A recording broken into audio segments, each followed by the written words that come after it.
Hello and welcome back to Mexico News Network's Daily News, broadcasting from El Dorado Royal Spa Resort by Charisma.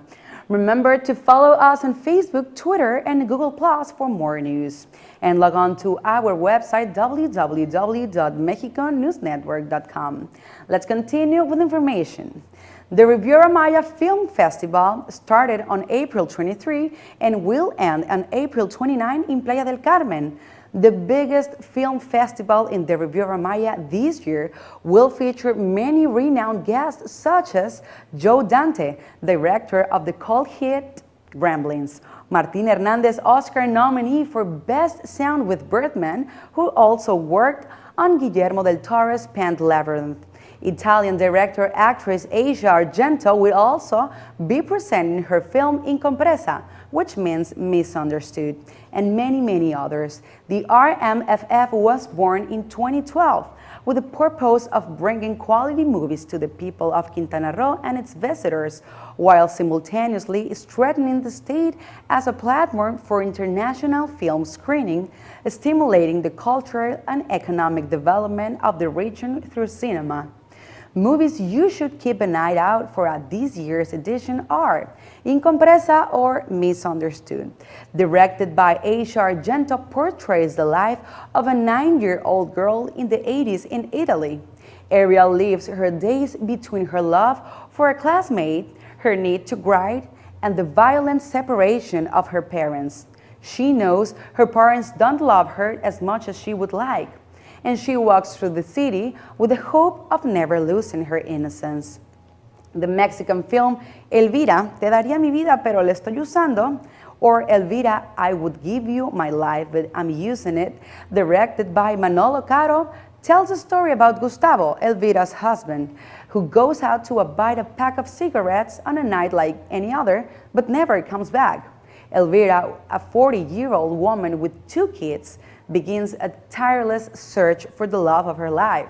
The clues lead her to the conclusion that her husband has been having an affair. In spite of that, she won't stop until she finds him. Burying the Ex is a movie directed by Joe Dante. The plot line is about Max, who learns that his new live-in girlfriend, Evelyn, is controlling and manipulative.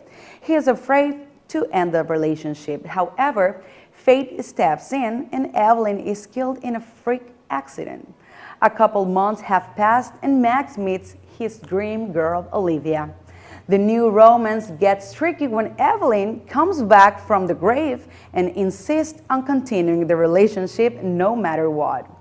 These are but a few of the movies to be featured at this year's RMFF. Remember to check the schedule for all the activities. Access is completely free of charge. Go to www.rmff.mx and get all the information you need about screenings, galas, masterclasses, conferences, and all the events this great festival has to offer. In other news, sun, beach, drinks, and good music. Well, sounds like the Corona Sunsets Festival is town again. On May 2nd, this major event will take place at one of the best beach clubs on the Riviera Maya, Playa Mamitas. After kicking off summer in Argentina and the Dominican Republic, the festival has finally returned to the wide and warm beaches of the Mexican Caribbean. This year's edition is expected to be once-in-a-lifetime show.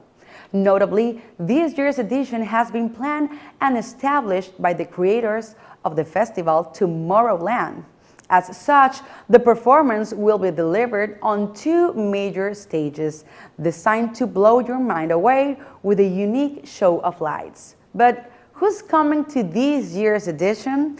The event's crown stage will feature Nortive Collective, Plastic Plates, Santa Cruz, and Salon Acapulco. The main Griffin stage will have Laid-Back Luke, Robin Schulz, Baker Matt, Clapton, Autograph, Viceroy, Le Youth, and Up Fade. 12 hours of the sickest beats non-stop. The gates of the beach club will be open from 1 p.m. to 1 a.m. Make sure you pack sunblock, a hat, and of course your sunglasses. Tickets are now on sale, so you better hurry if you don't want to miss out this amazing party, which last year took place on the Spanish beaches of Ibiza. As with many other ancient societies, the Aztec military was firmly organized and divided into several ranks. Among the most famous ones are the Eagle Warriors, Jaguar Warriors, and the Shorn Ones. These ranks were sometimes earned and sometimes inherited. At its imperial height, Aztec society was extremely focused on forming a strong and vast fighting force. The Aztec military was complex and involved several warrior societies, classes, or ranks. Starting with regular units, these were basically people who, when or not in battle, were in charge of carrying supplies, armors, and weapons during their long journeys. Next, we have the Eagle and Jaguar warriors. They wore armors and had pieces resembling the head of the rank's animal. Both were elite orders of warriors with advanced training in military tactics, though. The most prestigious warrior society were the feared Huachique, which translates to the Shorn Ones in Nahuatl, the language of the Aztecs. These warriors were known for never taking a step backwards during confrontation and served as imperial shock troops. There were, of course, other elite warrior societies made up from members of the nobility from different ranks.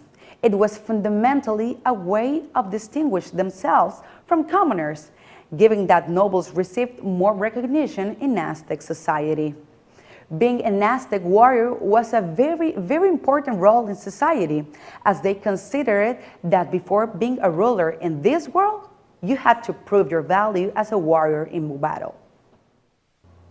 In 1994, the sarcophagus of the Red Queen was discovered when the young archaeologist Fanny Lopez Jimenez came across this great piece during an excavation of the 8th temple in the archaeological site of Palenque in the state of Chiapas. The tomb was accompanied by 2 skeletons, one presumably belonging to a young person and another one for a woman, who were in fact, according to investigations, sacrificed to accompany the queen during her last journey. Everything revolving around the legend of the Red Queen is extremely interesting. In June 2012, a collagen sample was taken from one of her vertebrae, which astonished specialists for being extremely well preserved. The DNA of the Red Queen was practically intact, which is why specialists are now more eager to discover with great precision the time it was originally buried. In fact, they are still uncertain who she was, whether she was the wife of the Pacal II or if she was a governor figure of this ancestral Maya city.